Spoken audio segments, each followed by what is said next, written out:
Michael Jordan's dominance in the NBA during the 90s led to 6 championships. Along the way, he prevented some greats from winning titles. Today, we're going to be going over 10 players who never won an NBA title because of Michael Jordan. Oh, and before we begin, make sure to subscribe and watch till the end, otherwise, Dirk Nowitzki will sing you to sleep at night. Fall down and let them next down. Number 10. Shawn Kemp. He may not have had a consistent run for a long time, but for a few seasons, no power forward was more explosive than Shawn Kemp. He slowly grew into a better player with each passing season, and had his peak between 1995 to 1996 alongside Gary Payton. That season, Kemp averaged 19.6 points per game, 11.4 rebounds per game, and helped lead the Seattle Supersonics to a 64-18 record. It was the franchise's best shot at a championship until they moved to Oklahoma City, where Kemp ran into Jordan's record-breaking 72-10 for the Bulls in the finals and lost in 6 games. Number 9. Mark Price. Mark Price is one of the most interesting cases on this list. He never faced Michael Jordan in the finals or even in the conference finals. Still, he was a key player for many Cleveland Cavalier squads that went up against the Bulls in earlier rounds. The most notable of these instances came in the 1988 playoffs. That's when Jordan eliminated the Cavs with the now infamous game winner known as the Shot. Price was a supremely good player and is a member of the small 50-40-90 club as well. Number 8. And Fernie Hardaway. For fans of the Orlando Magic, this one hurt. Michael Jordan's retirement after the 1993 season should have opened doors for plenty of players to win championships. Instead, the only franchise to do so while he was gone was the Houston Rockets. In one of those seasons, Houston beat Orlando, led by Shaquille O'Neal and Fernie Hardaway. The following year, Orlando was swept by the Bulls and Jordan went on to win another title. Shaq also was eventually crowned, but Penny didn't get the championship. Number 7. Tim Hardaway. This is typically one of the more overlooked cases in terms of players who lost to Jordan. Tim Hardaway wasn't someone who found himself on the opposite side of court often in big games, but there was one year that stood out in a major way. So, the 1996 to 1997 season saw Hardaway's Miami Heat lead the Eastern Conference with a 61-21 record. They were supposed to be the biggest threats to the Bulls. However, the Chicago Bulls knocked them out in 5 games in the conference finals. And well, that was pretty much the end for that one. Number 6. Dikembe Mutombo.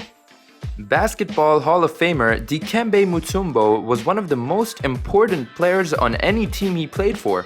That's because the legendary 4-time Defensive Player of the Year held down the fort in the paint. During All-Star Weekend in 1997, Mutombo mentioned that Jordan had never dunked on him. His Hawks met the Bulls in the playoffs and the series was tied 1-1 at one point. The Bulls took over.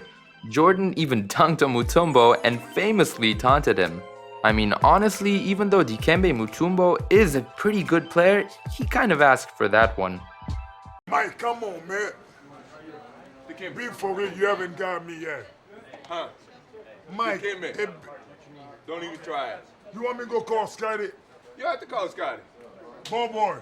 What you gonna call Scotty for?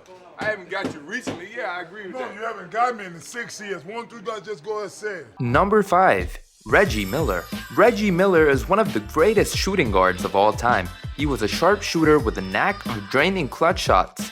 Holding that position in the East during the 90s means that he had some duels with Jordan. The two even nearly fought a few times. The most notable meeting between them came in 1998.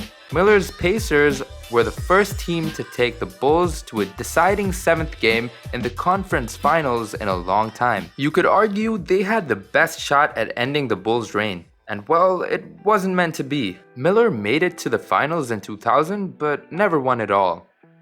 Number 4. Patrick Ewing.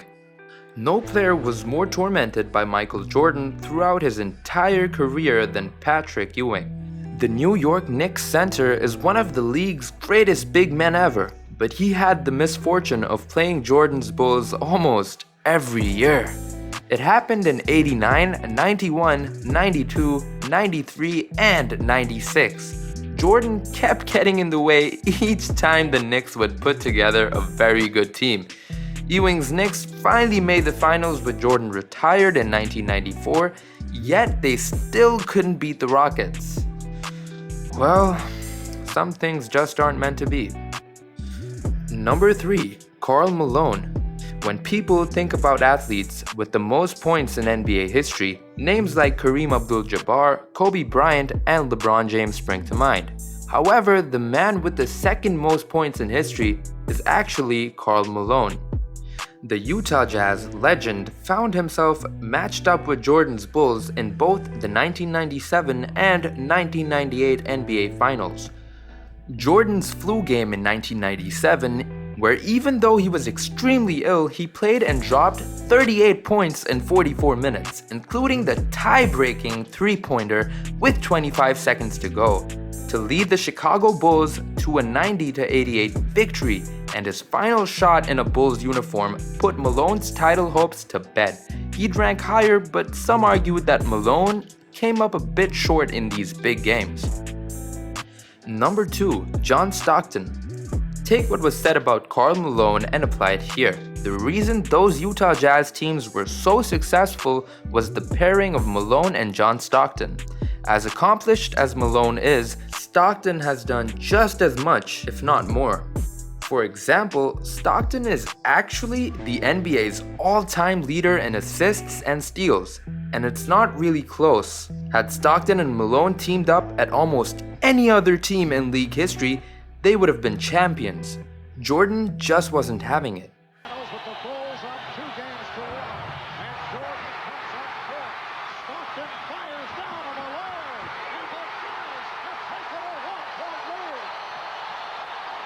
Number 1. Charles Barkley. Some folks believe that the Phoenix Suns team that played the Chicago Bulls in the 1993 finals was among the worst in championship history.